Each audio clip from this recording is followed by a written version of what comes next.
This was the atmosphere at Colonel Anderson's property in Argyle as the Rosehall Cultural and Development Organization, supported by other community groups, pulled out the stops to show their support for the Argyle International Airport project. CEO of the International Airport Development Company, Dr. Rudy Matthias, welcomed the gathering and expressed gratitude to the Rosehall Cultural and Development Organization, whose initiative it was to stage the display. He also used his vantage point to explain to those in attendance exactly what was happening at Argyle. Let me help you understand the shape of the airport. If you look towards the south, you will see right in front of you here, there is a rock face.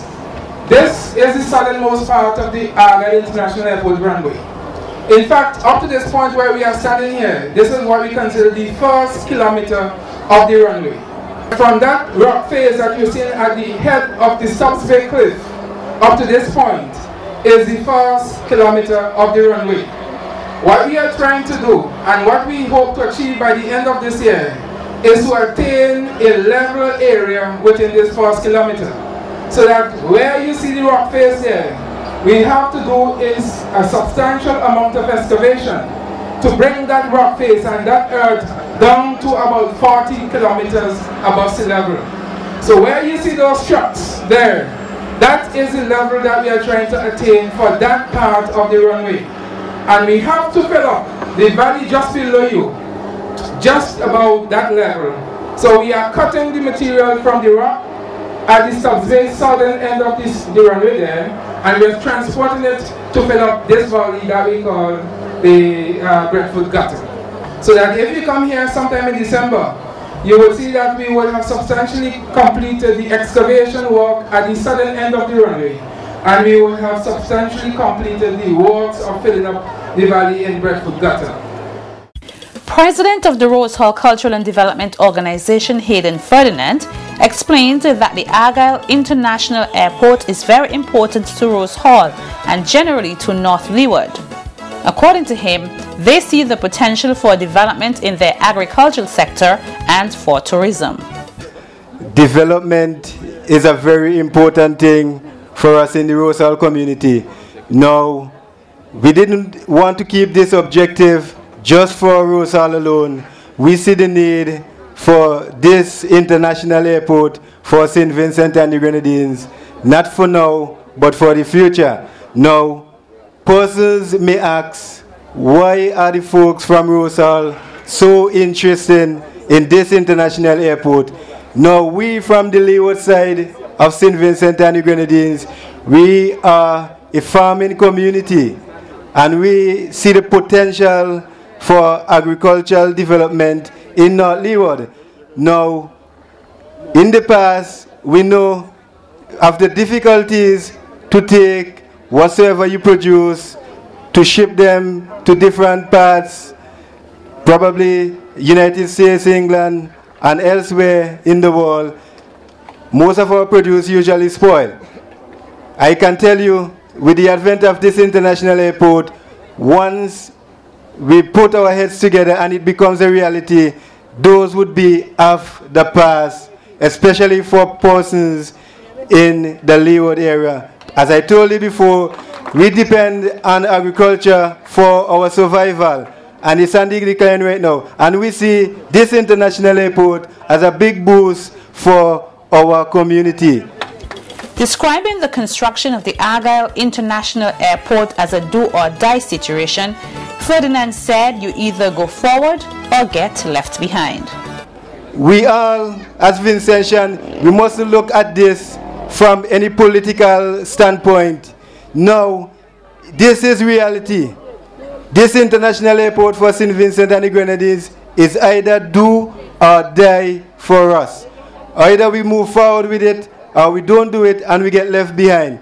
So I want each person present here today, search yourself, search your heart, work together. Let's pray honestly and ask the Most High God to provide resources for us so that we can make this airport a reality. Meantime, Area Representative for North Leeward, Dr. Gerald Thompson, called on every Vincentian to support the airport project. Speaking at Sunday's event, Dr. Thompson said this is the largest project in St. Vincent and the Grenadines, and its impact is going to be tremendous.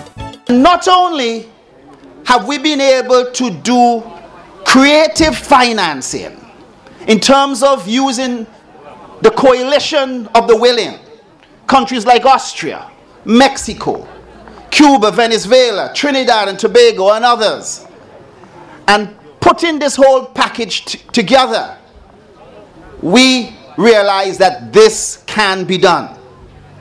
But in terms of putting the icing on the cake, it's important for Vincentians to contribute to this project. If other countries around the world are giving their valuable resources to ensure that we have an international airport, then every single Vincentian must also play their part. And I think that no matter how small it might be, the Rosehall Development Cultural and Development Organization is also giving a financial contribution so that that village is also playing their part.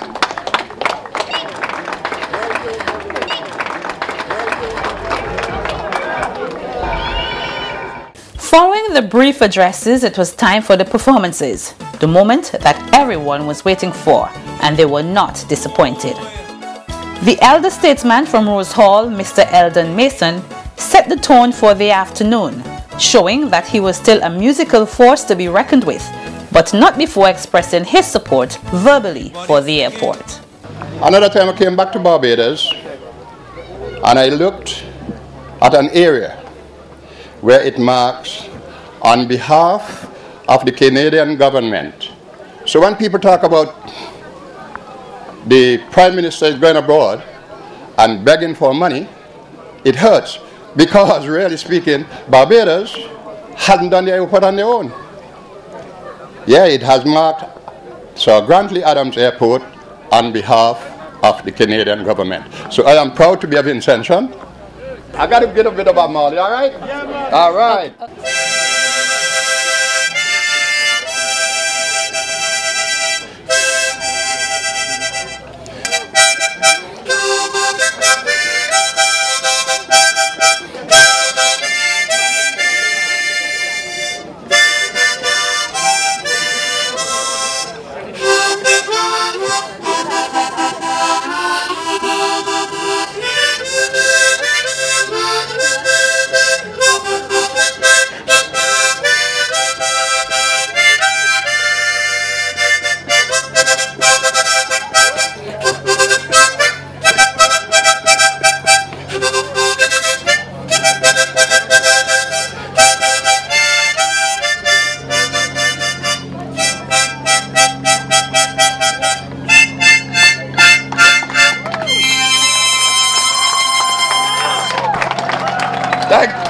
Thank you, John.